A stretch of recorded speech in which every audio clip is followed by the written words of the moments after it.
Good morning guys! Today's video we are vlogging about a day in my life. So ito yung morning namin ni Eugene. Every time na gigising siya, andyan na siya sa bed namin. Si ayaw niya doon sa bed niya na maliit. Gusto niya katabi ako at katabi ang daddy niya. Kaya ayan siya. Pagising ko, andyan na siya sa bed ko. Yan ang gawain ni Eugene. Ano talaga siya, yung Filipino talaga siya na katabi yung nanay hanggang paglaki. Ganito kami sa morning guys. Pagkatapos ng breakfast namin, ay naglalaro siya. Yan ang gawain niya dito, naglalaro. Pag morning kasi busy ako sa kusina, naglilinis, sa kwarto, sa toilet. Pagkatapos ko namang maglinis guys, nakipaglaro ako kay Eugene kasi kailangan niya yung may kalaro. Kasi yung mga bata dito guys, dito lang sa loob ng bahay naglalaro. Hindi kagaya sa Pilipinas na sa labas maraming bata, maraming pinsan, kapitbahay nakalaro. Pero dito sa UK or sa US guys, nasa loob lang yung bata. Kawawa yung bata, walang kalaro. Kaya nakikipaglaro ako sa kanya pagkatapos ng linis ko. Kaya dito sa UK, may may playgroup sila every Tuesday.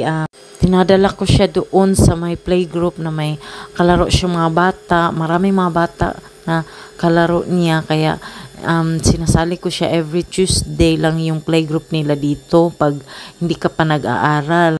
Once na mag-start na siya mag-school, pwede na siya hindi dalhin doon sa playgroup kasi mabibisi na siya sa pag-aaral niya. Tapos may mga kalaro na siya doon sa school. So sa ngayon pinupunta ko siya doon sa my playgroup. At ngayon nagluluto ako for lunch. This is our lunch, chicken with chicken liver. Tanghalian na, so wala akong ibang maisip. Ito lang yung nasa fridge ko, kaya magluluto ako ng adobong manok at atay. Paborito ito ng mga anak ko, kaya kung wala akong maisip na lutuin, ito yung nasa isipan ko kasi gusto nila yung adobo talaga. Yung asawa ko hindi kumakain ng atay, so kami lang ng anak ko kakain ito. Hindi rin naman din siya mahilig mag-lunch kasi kadalasan kumakain lang siya ng breakfast at dinner. Yun lang yung kahiligan ng asawa ko sa lunchtime. Nagkakape lang siya or snacks. So, ayan, kami lang ni Eugene muna ngayon kasi wala pa yung dalaga ko nasa school. Kaya kami muna dalawa kakain. Ayan, always excited yan si Eugene pag tangkaon na bating kaon. Kainan na.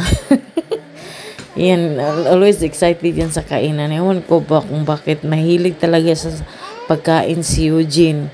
Siguro kasi mahilig ako magluto, tapos nakahiligan din niyang kumain kasi yung ibang mga bata hindi mahilig talaga kumain, yung pilitan mo pa para makakain. Pero si Eugene, kung ano yung nasa mesa, kinakain niya talaga.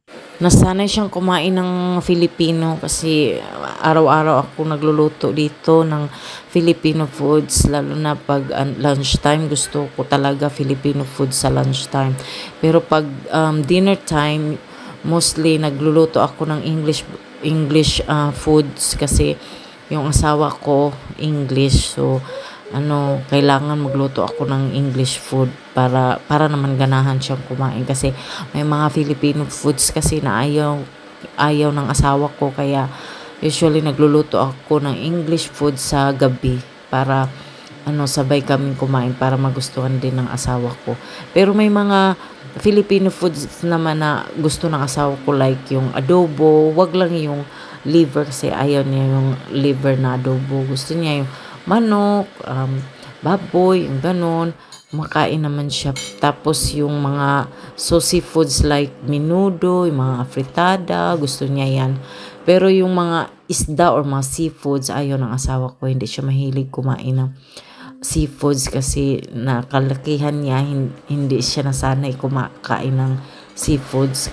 Kadalasan kinakain nila dito is karne kasi malayo sila sa dagat dito, kaya mahal yung isda. So hindi sila nasanay na kumakain ng seafoods. Hindi kagaya sa atin na lalo ako malapit lang kami sa dagat. So halos araw-araw nakakain ako ng isda, pero dito mahal yung isa nila dito, tapos hindi na presko na kagaya sa atin na presko talaga yung ano natin, yung isda.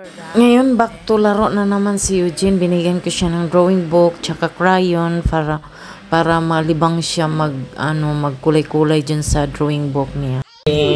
So he's taking a bath now. He's about to finish. I dry his hair now. Ayan, pag nagliligo yan si Eugene, ayaw na niyang tumigil. Ayan, pinapalaro ko muna siya bago maon yan. Kasi gustong-gusto niya magligo talaga. Ayaw niya nang tumigil pag makaligo na yan siya, makababath.